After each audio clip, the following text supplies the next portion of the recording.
Hey parents, it's Robin McMahon here. Before you dive into this episode, I want to say thank you. Thank you for listening to my show, Parenting Our Future. And did you know that you can watch this show as well on YouTube? If you want to watch this episode instead of listening to it, you can head over to my YouTube channel, Parenting for Connection, where you will find all of my podcast episodes, as well as a library of my videos that have tips and parenting strategies on how to parent even the most difficult kiddos. You will learn how to get better behavior, better listening, so that you can feel more calm and confident in your parenting, no matter what you're facing. So I hope to see you over on YouTube. Now back to the show. Hey, it's Robin here. Welcome to another episode of Parenting Our Future. Okay, guys, we struggle with this as parents. This whole online world, this whole device world, we love it, we hate it, we love it, we hate it. I have somebody you are absolutely going to love. She is so cool. I follow her, whether she's on my podcast or not, I would follow her.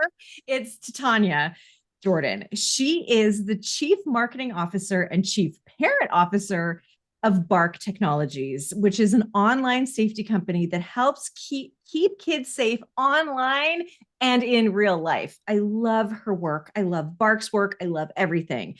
She is a thought leader on digital parenting and has contributed to pieces in Wall Street Journal and Forbes, Huffington Post, Fox Business, Daily Mail, USA Today, Vogue, and more.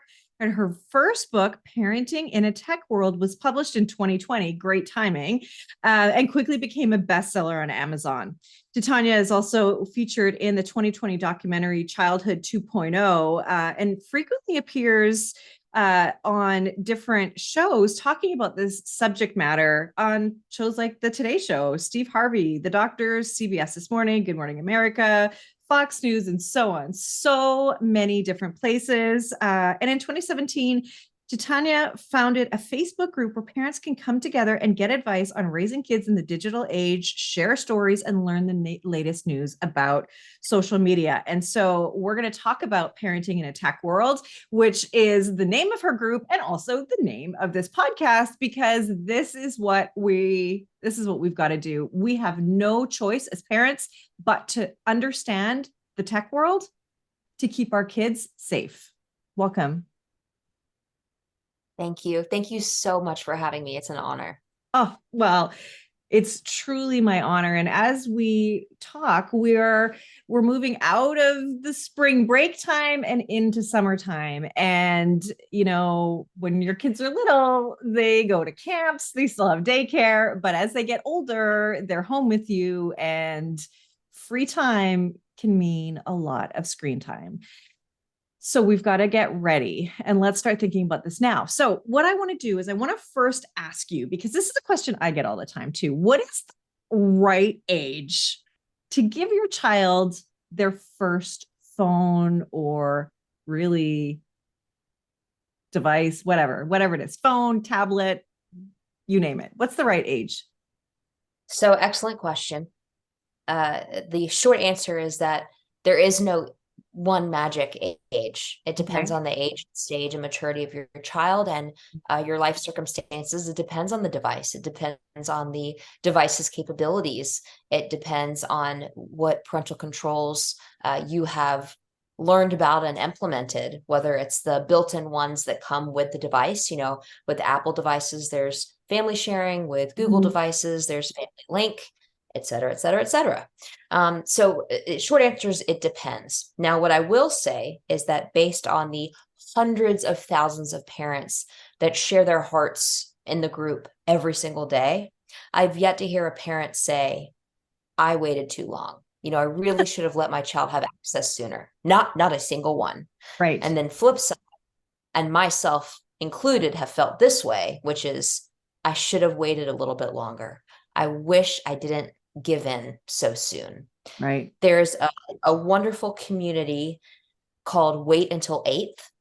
I don't know if you've heard of them, but it's really trying to get a band of families together that will commit to waiting until 8th grade to give their child their first smartphone, because it's a lot easier when your child is advocating for something that you can say, you know what, there's about 10 of us, you know, in this grade, we're all going to wait because it's the best thing for you. So you can do it. You're not the only one. I love that because it's like, isn't it always the other parents that kind of screw it up for us? 100%, 100%. You can set all the rules, no junk food and no this and no that, and then it just goes right out the window the first sleepover and the first Yeah. whatever. So it's hard. Now, what I will say is I know based on the data that we have, a lot of children are getting smartphones younger and younger and younger. And that's just smartphones, right? A lot of even younger kids, 4-year-olds to 6-year-olds, have tablets and they make great babysitters. And I get it, but they're great immediate babysitters. But the long-term negative ramifications for introducing that addictive tech, for filling that boredom hole so easily, you will regret. I'm here to tell you, you will regret it. I agree. I agree. And you and I both have teenagers, and we are living proof that there are regrets. And take it from me, take it from you. It is easier in the moment. And look, neither of us are here to say parenting is easy. It is the hardest thing you will ever do. And uh and easy has nothing to do with parenting, right? Taking the easy way out is not necessarily ever going to help. So, be really intentional about it. And you're absolutely right. There's nobody that says, well, I really wish I'd given it to them earlier. There comes a point, and I have somebody that is one of my clients, and she is really struggling right now because at Christmas, everybody got a tablet. She's got 4 kids. Everybody got a tablet. And now she's like, well, what do I do? I'm going to take this away. I'm going to take, and it's like, okay, well, that is also not the best strategy because you're saying yes to something, but then arbitrarily saying no to it when you displease me or, whatever. And I think, and I'm curious what you have to say about this. When you do finally give them the device, should there not be an agreement about what's okay, what's not okay? A sharing of passwords, a sharing of what app is okay. And again, family sharing is great. We have that on our Apple phones. Like you said, Android Family Link. That way, my husband and I have to approve an app in order for our kids to get them on their phones. But what do you say about introducing that device in? Yes. So with any major life commitment, there's usually a contract involved, and the tech introduction, because tech is such a powerful tool, requires, I believe, a family tech contract where you can sit down and go over, here's what we will do, here's what we won't do, here are the things we will say, here's, if we see something inappropriate or unkind, here are the steps we're going to take. If we break these rules, here are the ramifications. It's a family tech contract. Print it out, put it on the fridge, so there's no confusion, and pardon the pun, but it really gets everybody on the same page. Yeah. You know what I mean? Yeah. Well, and look, I think that it goes both ways. We have to agree to certain things too, as do our kids. Like, we're not going to take it away arbitrarily because you displeased me, or you didn't get the right mark on a test or something like that, right? You've got to be really clearly defined. Maybe that is one of your values and that is a boundary that you have, fine, but let's make sure that we're on the same page. Exactly. And that we also we also respect what we've said that we will and won't do, right? So anyway, I love that. Where do you get those kind of contracts, or where do you where can you see something like that so we can use it and copy it? So we actually have one. I am pulling up a free family tech contract that we created at Bark that anybody can use. Doesn't matter where you are in the world. It's a free download. And let me just copy this link and drop it right here into the Zoom chat for you so that everybody watching and listening can grab that and go to it. Free download. It's so helpful.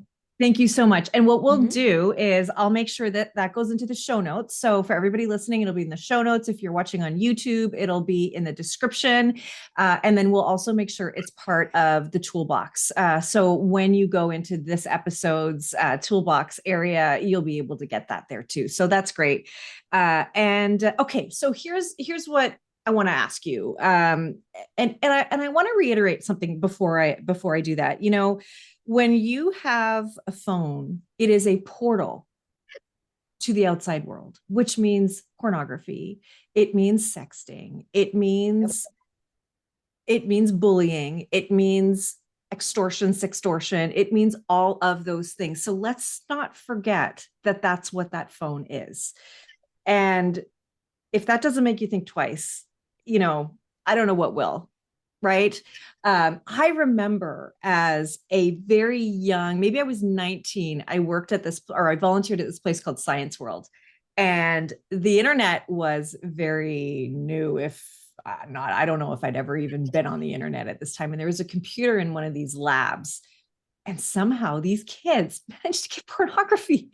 It was like, oh, they were like, oh, like they didn't need to, but they obviously typed something in. And yeah, like things are a million times worse now. So, what can you tell us about the things that are coming up the most with parents in the group that you have, or just that you're hearing? Like, what's going on out there that we need to know about?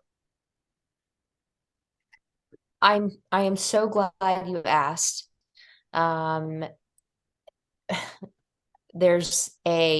we do a report every year, an annual report, where we analyze billions, literally billions of data points across the children's devices and accounts that Bark is monitoring.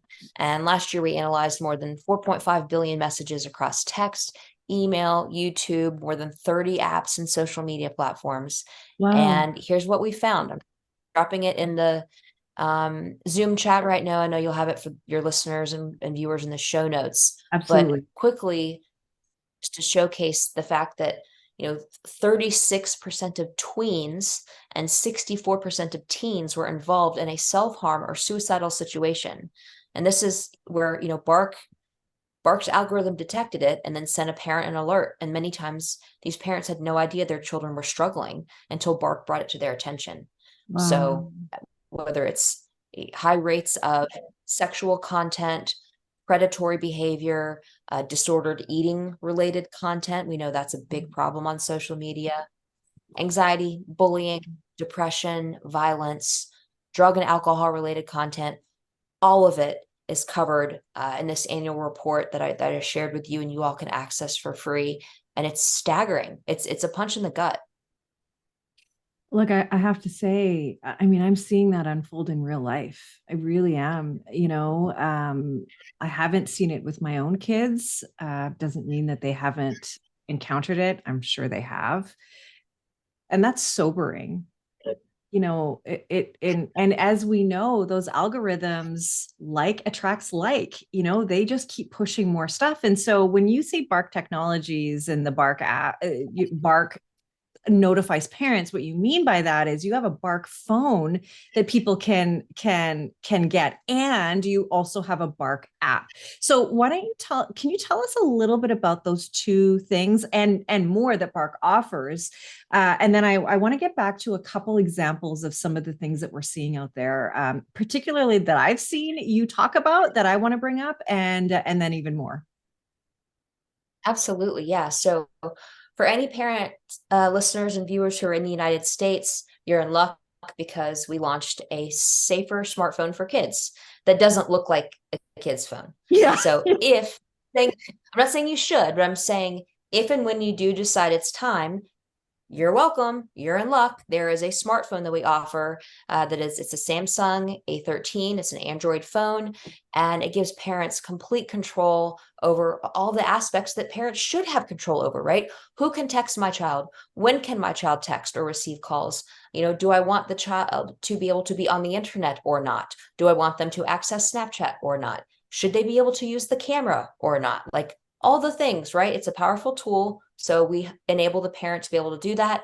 if you want your child to access everything, cool, you can do that. If you want to dial it back, you can also do that. So it's a really great, sleek, safe phone for kids. Again, if you're in the US, can't wait to roll it out across the globe. Now, if your child already has a smartphone, if your child does have access to connected tech, right? Maybe they have a Chromebook from school, or there's a family iPad, or whatever. There's a lot of ways kids can access the internet, right? Both inside and on the go, inside the home and on the go. So we have an application that you can download and utilize, from your phone, from your parent phone. You can download the Bark parent app and get your child's devices and accounts connected. Bark will then analyze their communications and then send you an alert when there's a problem and offer best recommended next steps for how to address. So if you're in Canada, if you're in Europe, if you're in a few places where Bark isn't yet, I hear you. I hear you. I would like to be there for you ASAP. And in the meantime, we have some amazing pieces of content to help educate you on what you need to know about all the places you need to know about. And then we also cover the free built-in parental controls that do come with the devices that you are giving your children. Oh, that's fantastic. So you really are like the full spectrum. Here's a phone with everything that you need. Here's an app if you already have a phone. And if you are outside of our area, then we've got all these other goodies for you that you can take in and look at. And so it's bark.us. That's your site. And so please go wherever you are in the world. Please go, because look, more knowledge is certainly not gonna hurt you. And the more informed you are, the better it's going to be for you, the easier it's going to be for you. And look, none of us want our kids to be in crisis, either self-harming, being bullied. And here's the thing about this whole topic is that along with this technology piece, we want to be building and nurturing our relationship with our kids too. We want to grow that connection, because if something does happen online, we want to have the kind of relationship where they'll want to come to us, where they'll want to talk to us. That they know we are the trusted allies in their life. And if we don't have that relationship, then we better identify some other trusted adults in their life, their coaches, their teachers, their counselors, their family members, because this is the consequences when left unchecked are just too high. Would you agree? 100%. It's almost like, I should be interviewing you. But yeah, we are living in an experiment right now. No child has ever had this much access at such a young age, right? They're inundated constantly. It doesn't ever really go away, and it's too much too soon. And we also, as society and mental health care professionals, pediatrics, schools, parents, etc., we're not equipped yet to properly deal with it and help them, much less the larger tech companies that are infiltrating our kids' minds. They're not even set up to help support. So it's all very new. We need to not stick our heads in the sand. We need to be vulnerable with our children. They need to know that we are a safe place. We're not going to freak out. We're not going to punish them. Yeah. We're really going to learn alongside them. Yes. Oh, I love that you said that. Yeah. Look, you can come to me with anything. You're not going to get in trouble. I'm going to help you through it, and that's what we need to enforce 100%. And look, the thing is that we're up against, like you said, these companies that know more than we do. And we're so busy, addicted to our own stuff online, right? Never mind our kids. And you know what makes me angry is that the people who are in these companies making these decisions, doing these things, they have kids too. What the heck are they thinking? Yeah. Well, I know specifically Evan Spiegel of Snapchat, his children aren't old enough. I really think he's going to have an about face once they become old enough and interested in sending disappearing photos. Same with, Mark Zuckerberg's kids, they aren't old enough. Adam Mosseri's kids, not old enough. They all have young kids. I don't know about the CEO of TikTok, but I can assume he also does not have children old enough to be using the platform yet. So it comes fast, though. I mean, even just the difference between having a child who's 9 and 14, where my son is now, so much has changed. So it's maddening, but there is hope. At least in the United States, there are bills being passed. Most recently, the state of Arkansas just passed a law that's going to require parental consent and age verification before a child can use social media. And so there's a domino effect, and the dominoes are starting to fall, but every single day there are children who are being harmed, and it's just it's not enough, and it's not fast enough. Every day, and there is no one profile that is more attractive to a predator than another. And you shared something that I literally almost fell off my chair, and that is a filter that makes you look like a child, makes you look like a young teenager. And Yeah. you're like 40-something-year-old mom looks like a 14-year-old. That is diabolical. And that's the sort of thing we need to be sharing with our children. Yeah. If yes, younger, and we hadn't had a million conversations about tricky people and stranger danger and online predation and sextortion as he got older, I'd be like, look, this filter can transform mom at 42 into a 16-year-old. Now, if you see the filter top and bottom comparison, that's one thing, right? That it's either one or the other. But the problem is that this tech exists outside of this particular filter within this particular platform. So it's only a matter of time before a bad actor or a tricky person, a bad person, uses just the filtered version to groom you, to talk to you, to befriend you. There's so many children, so many teenagers, so many smart teenagers who truly believe they are talking to somebody their age. And then eventually that's not the case. And it's heartbreaking when they, instead of going to their parents, decide to die by suicide because of their shame and embarrassment. Yeah. Oh my goodness. And thank you for saying that it is smart kids. Like, this is not a vulnerable child necessarily. This is not a depressed child, a impoverished child. It is every kid. It's the kid next door. And yes. And the shame is real. And that's why that relationship is so important, right? If they're in trouble, there's nothing that we can't handle. One of my best friends said to me that she was talking to her daughter and said, there is nothing you can tell me that's going to scare me. And to know that that's how your mom feels. I mean, of course, like, there's stuff that she's going to be scared to death about if her kid says, but my face is not going to show you that. My face is going to show you that I'm not sorry. I'll go freak out later. Yes. Freak out internally. Yeah. Yeah. Yeah, exactly. Yeah. I'll and it's just, yeah, my goodness. The alternatives are dire. So what I love is that you're giving us hope. You're giving us resources and tools, and that's what it's all about, right? Like, I personally don't like dwelling in the negativity of it, the harshness of it, the darkness of it, but we need to be aware so that we can address the reality of the situation, right? So there's that filter that we talked about. We've sort of touched on sextortion, which teen boys are definitely a target of, but there is still no one profile that is more attractive than others.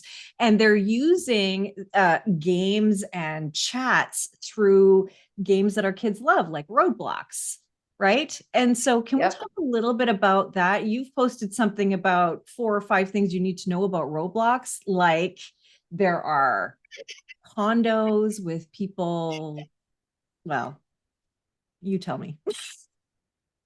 Yes. So Roblox, one of the most popular, if not the most popular game for children ages 5 to 12, has a lot of fun and engaging and safety elements to it. The Roblox team has actually done a really good job of making the platform safer for kids through a variety of safety measures that they implement, and then they enable parents to implement. So this is not a slam on Roblox. Right. However, bad people do bad things with good tech. And so the most recent thing that our team stumbled upon was this concept called condo games, which, okay, you think it's like people playing house or whatever. Well, it's kind of like the underground Roblox code for simulated sex, and it's all it takes is a quick Google search of just condo games, Roblox. And if you don't get taken right to specific games that are showing that, you'll see screenshots and YouTube videos of essentially, Roblox characters simulating sex and other inappropriate things. And it's not just that, that's just one thing, because it's really like a game of whack-a-mole. That, will pop up one day and be gone the next. It'll be another thing that you would never know what it was until you knew what it was. Yeah. And the proliferation of content outside of the platform which it was created intended is another issue that we're seeing. You might not let your child play Roblox, but if you let them browse YouTube long enough, they're going to see Roblox video games, on YouTube. Or if you don't let them on TikTok, they're still going to see TikToks on YouTube or repurposed on Instagram. Or it's a game of whack-a-mole. That's such a great point, because I think that for the most part, we feel maybe, and maybe this is an ignorant statement, I'm not sure, but that like YouTube is kind of safe, right? There's, is this content for children? Is it for adults? All these different things. And then only to find out that actually you can just, if you're a kid, you can watch the stuff that you're not allowed to. So it's like, a side door into that world. If you're not allowed to play, you just watch it. Yeah, it's intriguing. And that's another thing to talk about with your kids, is that, age appropriate sexual curiosity is okay. It's normal. It's okay and normal to be curious about our bodies and development, and somebody you might be attracted to. And there's a lot of things that are appealing and you want to learn more about, but it's just best to do it in a safe way, so you don't stumble upon misinformation or extreme violence and abuse, or bad people looking to do bad things with, seemingly beautiful things. And it's it's conversations to have, and your children need to know that your first course of action, again, isn't going to be to punish them or take away their form of entertainment or take away their access to the outside world or their peers, but it's going to be to, hey, let's recalibrate. Let's maybe report this account, okay, right? Show them how to report problematic or concerning things. Talk to them about the addictive nature of certain forms of entertainment, what it does to your brain, and why we need to diversify where we spend our time, and how we just spend our days, right? Not sitting all day. Yeah, that's really great points. Really, really good point. I love that. And I want to share something that Bark, you've posted. I saw it on Instagram. I'm sure it's everywhere, but it is a post here that says, these kids revealed how little their parents really know, admitting to secret accounts, sexual content, bullying, and more. And, one thing I want to say about sexual content is that this is sort of like giving our kids a device at the time when their sexuality is coming online, right? And we do have to recognize and maybe even explain to our kids, and maybe we need a reminder too, that sex and sex drive is a drive, right? Like it's something undeniable. And if we shame it, if we make it confusing for our kids, if we tell them that it's something bad, then they're going to go underground even more. Like, can we not just bring it out into the open? It's a shared human experience. We all, every single one of us, like our kids are here because of that drive, right? So like, let's talk about the fact that there is that. And like, you're going to be interested in things. Let's talk about what that means for you. Right? 100%. Yeah. There's a book that I love called Good Pictures, Bad Pictures, that helps to explain pornography and what it does to your brain, and why it's actually harmful for us and for even the people who are in that trade. And it's a wonderful book. I highly recommend it if you're like, okay, how do I talk to my kid about this? Yes. Well, in fact, I've had Kristen Jessen on this podcast twice. So we are all about it. We are all about it. So, and that's why I love talking to people like you, because it just reinforces that message even more. Right.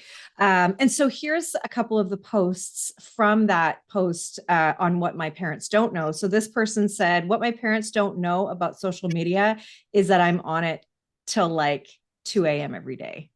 Another kid said, what my parents don't know about social media is that there's a lot of cyberbullying, sexting porn, and people that don't care about you and try to make you feel like crap. And then another child said, what my parents don't know about social media is that I have a secret rant account and I talk about my mental health.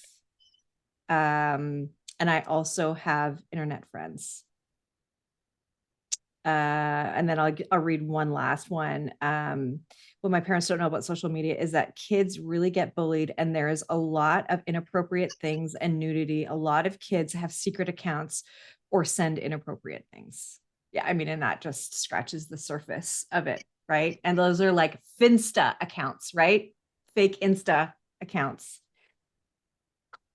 Yeah, it's you'd be surprised. You think you know what's happening with your kids.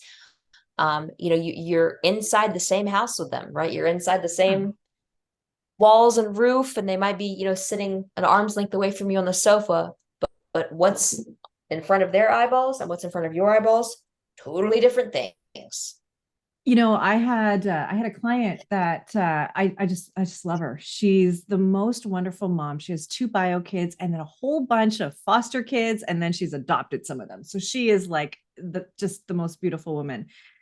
And one of her kiddos said that she is now a lesbian, and she came to that conclusion because she became addicted to porn. And this is a Christian household, a very intentional mom, a really beautiful mom. And so, just to know that it can happen right under your nose. She did things like, okay, we don't play on our phones or devices behind closed doors or in the bedroom or in the bathroom or, anything like that. And it can just happen like that. So we've just got to be aware, we've got to be more curious and just use what's out there. And thankfully we have you and Bark to help us. And I just want to say, like, thank you so much from moms like me who are just like, it's hard enough raising a child, raising a typical kid, never mind a child with extra needs. And, that's my specialty, is kiddos that are extra and, are difficult to parent. And then we have this other side that we're fighting against as well. And it's no wonder parents need help. It's no wonder, that we're struggling and we're burning out. It's no wonder. I wonder if you can help to give us some advice for disconnecting kids from devices. Like, okay, it's time to go to school, you guys, or it's time for dinner, time to get to bed. What do you say about actually removing a child's eyeballs from the device that they're on? Yes. So it is a multifaceted approach. Yes. Okay. It's like you can't give your 3-year-old a tub of their favorite ice cream and a spoon and then come back 2 minutes later and be like, I'm just going to take this away now. They're going to lose it. Right. Right. No, you can't do that. So think about the position they're in. You need to have constant conversations about the pull that this tech has on us, right? How it affects our brain and the pleasure centers of our brain, the dopamine, the serotonin, all of that. And we have to continue to emphasize, hey, we as humans are going to remain in control of this tech. We are not going to let this tech remain in control of us. So when mom comes to tell you, hey, it's dinner time, your first instinct is going to be to recoil in anger, maybe like, no, right? Because you're so in it. And I get it because of the physiological mechanisms of how we're made up. But we have to take a deep breath, recalibrate, know that we can come back to it. It's not going anywhere. There's nothing that is, life or death or mission critical. You can come back to it, but you got to eat. And you have to take breaks for your mental health and your physical health.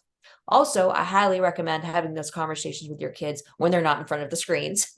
Yeah. 100%. Yeah. And give them a heads up, right? Maybe, there's 20 minutes, okay, 10 minutes, okay, 5 minutes. We don't always have time to give them that grace period, but it is easier if you've given them a heads up versus just coming in and be like, okay, we're done. And have a little bit of an understanding too. Like, are they in the middle of finishing a text and like it'd be really cool if they could just finish it? Go ahead and let them send it. That's fine. Are they playing a video game that they can absolutely pause and not lose any, life juice or whatever? They can pause. Also, don't be afraid to implement built-in screen time controls that come with whatever device they have. I have a limit on certain games and uses for a variety of tech that my child has access to, and I set those ahead of time. So, he might only have 2 hours a day allotted for something, and when it runs out, it runs out. That's it. Period. End of story. So, like with the Bark phone, for example, if it is dinner time and you've had the conversations and they are not listening and they're not following the rule, you can just from your parent phone, open up the Bark app, click on your child's Bark phone and say pause.